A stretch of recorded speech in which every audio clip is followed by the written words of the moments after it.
This is Samir Parmar with the Machine Vision Group at SICK USA. Now that you have already seen the first two tutorials of the inspector that walked you through connecting your inspector unit with all the electrical connections and mounting, as well as allowing you to use the SOPA software to communicate and connect to the inspector, I will now walk you through some of the tools that are available in the SOPA software for you to configure your inspector unit for your application. You should be able to see a similar view as I have right now. I have three columns. The first one is for the FAQs. The second one is the main view.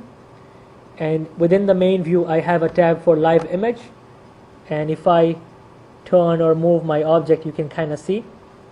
I have a tab for reference image, which is blank right now. This is where I will put down a teach image with all the pattern match tools and all the detailed inspections. And the logged images tab. This will contain all the last 30 images that the inspector stores for any application. On the extreme right over here, this is where my detailed settings are going to be for image, for my object locator pattern match tool, for my detailed inspections, my output settings, my result parameters, and so forth. As any application requires a good image, this is what we will start with to make sure that we have a nice, decent, crispy image to work with. And I'm going to click on edit over here, and I will start with my image settings by clicking on auto to adjust the exposure automatically for the unit. Of course, I can see that my focus is really messed up. So in order to adjust my focus, I need to use my Allen key tool and adjust the potentiometer knob found on the top of the unit itself.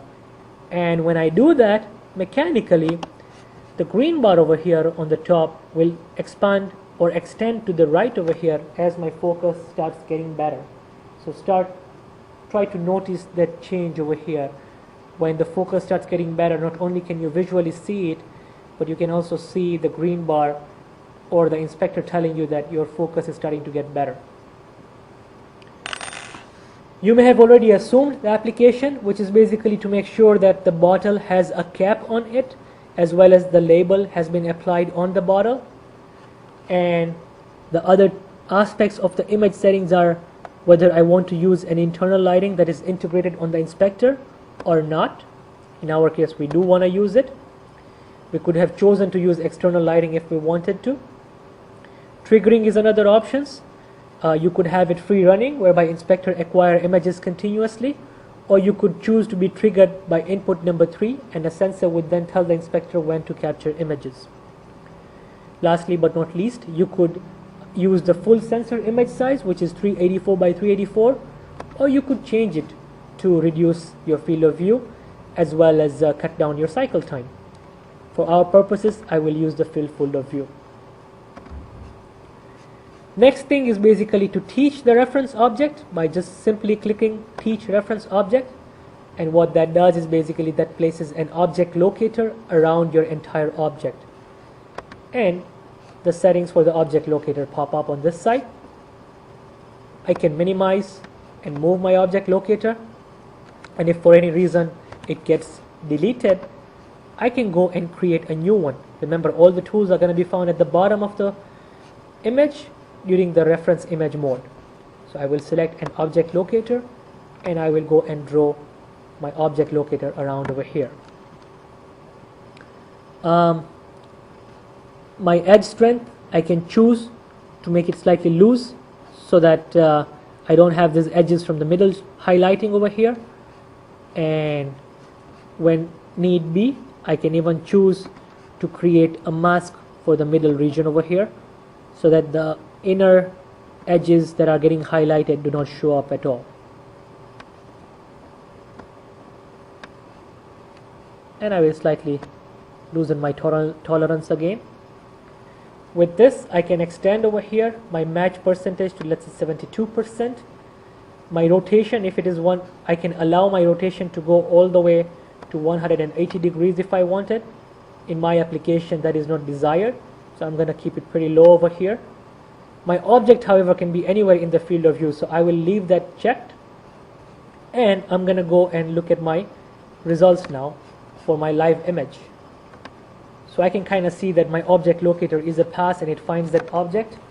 If I move my object to the left and to the right, we can kind of still see it's a pass. I do have another bottle over here, and if I replace that so that I have a bottle without a cap, now my object locator is a fail because my bottle does not have a cap there. So that was pretty easy. Put that one back in the field of view.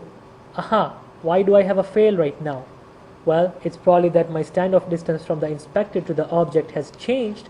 But if I say that allow scaled objects, now this is changing to pass, which means that we have a capability to be further and closer to the inspector, which makes the image size larger, and the inspector can compensate for that scaling factor if I wanted to.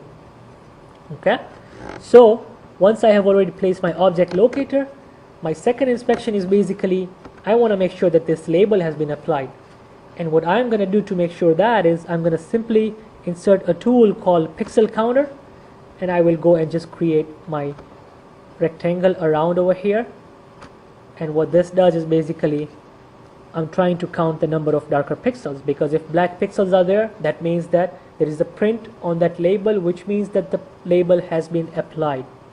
So I will select adjust my intensity range slightly over here to accommodate all the black pixels, and then I will select my criteria for how many minimum pixels there should be seen at least in order for me to confirm that the label has been found.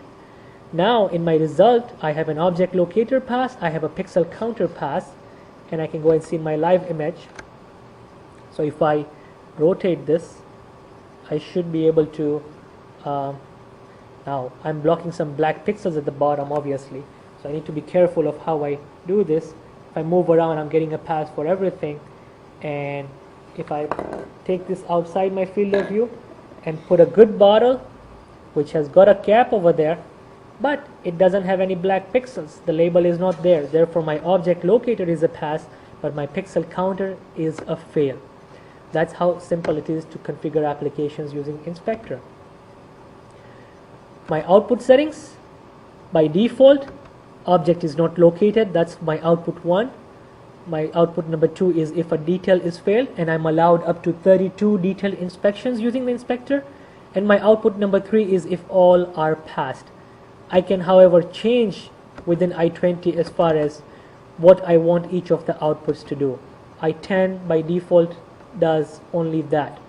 I20 however gives you that capability to change this to whatever you want them to be, and you can obviously set the minimum delay and how long you want to hold these outputs for. Lastly but not least, assumingly that you want to mount this on a customer line and you want to record images as your application is moving, you could do that. Simply go to Inspector I20 tab over here and say record live images, and select a folder where you want to record your images in. And what that allows you to do is basically record images on your customer line, so 5 images, 8 images and so forth, and stop the recording whenever you want it. Obviously right now the images were being recorded on a continuous mode. If I had it my trigger configured over here, my images would only be captured when a trigger sensor triggers the inspector. That way I can control what images I want to save, and then I can work on those images using the SOPAs at a later time. To summarize what we have done, important things are to first get a good image, then the first tool to use is object locator to locate the object, and then that is followed by detail inspection tools. The 3 tools that we have is a pixel counter, which simply counts the number of pixels that are available in the region of interest. It doesn't look for contour. That's why although this contour is messed up and nowhere close to this contour, because the number of pixels are simply matching, we get a pass.